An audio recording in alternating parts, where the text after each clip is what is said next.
Paul Evans. I'm a faculty member here at the Alliance Manchester Business School, affiliated to the Executive Education Department, and work right across the school on different programs, from undergraduate programs, master's programs, our MBA, and also executive education.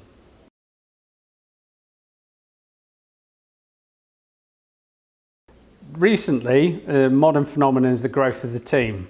Is that the team, or team working, has become the preeminent way in which we resolve problems within the workplace. So teams are set up, by and large, in order to try and resolve intractable problems through coming up through novel solutions, in the belief that we bring more voices together, we get a more innovative way forward.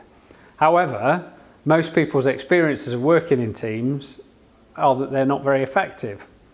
So if what we can do, there's unlikely to be any change in the way that we structure work. Work will still continue to be structured around the team, although the team has now moved from a team in time and space to a team that's actually now been virtually distributed. It's likely to become more important. The leadership processes and the processes of the team and the group leading towards effective problem solving is what this module is all about.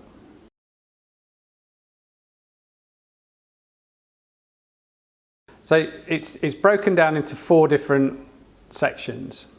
In the first section, we talk very much about what causes ineffective teams. So what are the principal reasons why teams don't work as well as perhaps they ought to do, at least as well as they're supposed to do in theory anyway.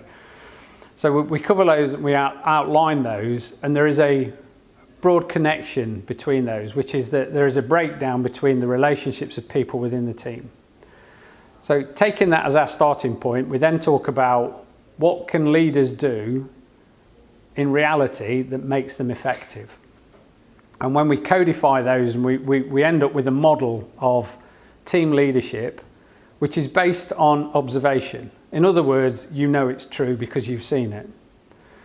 And you can then think about how you might apply that back to your own leadership practice. So that's the first part. In the second part, I talk about the importance of exchange, relationships as a function that builds trust. And teams work effectively when they trust each other and they exchange information and they have strong relationships. So we talk about how you can build that and what the role of the leader is within that too. But also we'll talk about perhaps why strong forms of leadership might not work in these situations, is that the leadership that's required here is something which is much more fluid. Is that, in other words, I might lead for a moment, but then I might have to follow for another moment. So that's the second section, which is very much focused on social relationships. And the third bit, we talk about problems. Problem people. Problems stem from a breakdown in trust and a breakdown in exchange. So we talk about very clearly about how we can go about resolving those particular problems. And the issues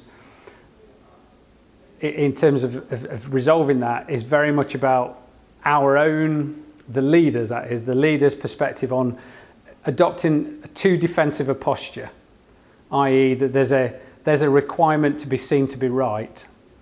And I will argue, theoretically and in practice, and we'll do some exercises together to demonstrate that there are alternative ways of doing that, which are more likely to end with a better working solutions for the benefit of the team and the individuals involved. So that's the third section. Then the fourth section, we bring it all together.